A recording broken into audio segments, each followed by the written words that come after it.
Hi, my name is Eric Hicks, and I'm a computer teacher for the East Bridgewater Middle Schools. Now, I'm going to talk to you about the game Prodigy. This is a web-based math game that my students have begun to love more and more over the past 2 years. I was introduced to Prodigy last year by my mentor, and it's something that really took off with my fourth graders.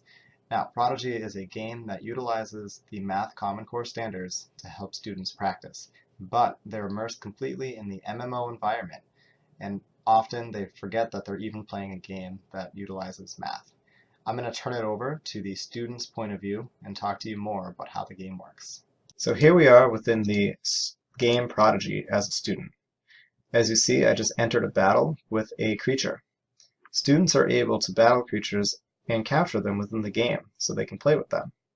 Upon logging in for the first time, a student will be prompted to create an avatar, choose a name, and put in a class code. This class code ensures that they are playing with the teacher whose account is linked to that class code. This way the teacher will be able to access all the data that is generated by the student. So here we are in the battle. In order to complete an attack against the creature, the student must answer a math problem. For example, select the pair of numbers that has a difference of 6. So the student must be able to answer this question in order to succeed at their endeavors. If a student is incorrect, they'll be prompted to answer the question again, however, they will not succeed. All this data will be sent to the teacher so they can adjust according to the student's level. If a student continues to get questions correct, the game will auto-adjust and give them more difficult questions. Also, if a student continues to get questions wrong, the game will still auto-adjust and provide an easier environment for that student. This way, all students should be answering questions that are on level and not making them frustrated. This is good for classes that have very diverse students, especially those that have many IEPs and 504s within the classroom. Students will be able to play together in this immersed online world, even though they're answering different math problems. And the best thing is that these math problems will not be simply repeating skills that students already have mastery of. They'll be on their level, so it's extra practice. However, at the same time, these students are playing a game. I'm going to turn it over to the teacher point of view so you can understand exactly what a teacher can control and how they can ensure that the game environment is the most beneficial for their students. When a teacher logs into Prodigy, they'll have the option of creating multiple classes. As you see here, this particular account has 8 classes created, and each class has its own class code. This is that code, as I mentioned earlier, that a student will have to input once they log in for the first time. This will ensure that all the data that is generated is sent to your account, not another account. When you hit View Class, you are able to view a bunch of different information that is sent. For example, on your dashboard, you'll see all of the top players of the week. So for example, Nathan A. has got 43 out of 45 questions correct. And you are able to see every student in this list. Also, you are able to see exactly how much time students spent at home. So as you notice, that over the past week, students have only played in class, where the blue line would represent all questions that students partake at home, so after 3 p.m. or whenever you set the class time. In the student page, you're able to see each individual student's login and username and password. You can also see if they have a parent connected. That means their parent has logged in with their email and connected it to their student's account so they can be updated on how their student is doing.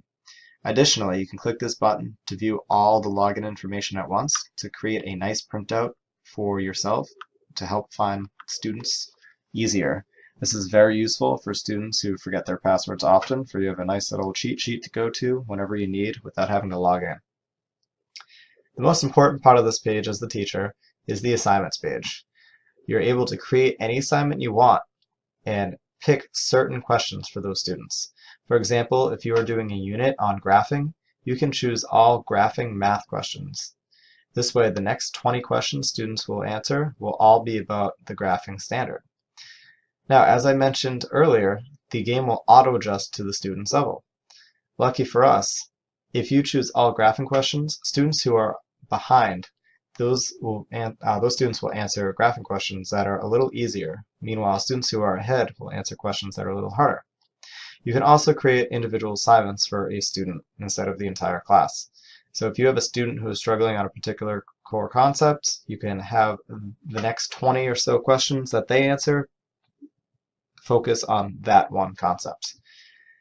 And lastly, you can also generate individual reports to view the progress of particular students. This way you can see exactly where they're struggling. For example, this student had trouble identifying quadrilaterals. Meanwhile, they've been doing very well in addition to 100, 1,000, and 20. This way you can go through the data and figure out where the student needs help and gear some of the questions for them by using this chart. This way you can ensure that the math questions are the most optimal for that student and that they will only be asked questions that will help them learn rather than repeating questions that they already have mastery of. I hope you've enjoyed this preview of Prodigy. This is my second year trying it out, and so far my students have responded very well. Something you might have noticed while I was going through the student view of the game is the options to start paying for your account. A paid member only gains access to additional features such as getting more customizable clothing or unique pets. Other than that, having a free account does not affect the gameplay whatsoever. The same data will be sent and the same questions will be asked. Simply, it is to help encourage student engagement while playing and encourage them to play at home. I have multiple students that have gone home and asked parents or guardians if they could get an account with the game. Some parents have even contacted me, which I've encouraged yes. However, if they do not want to or don't think it's worth the money, that's okay because they can still play even without paying for it. The only thing they're getting out of it is just the customizable features that'll help them keep coming back. So thank you for listening. Again, this is Eric Hicks from East Bridgewater, and have a great night.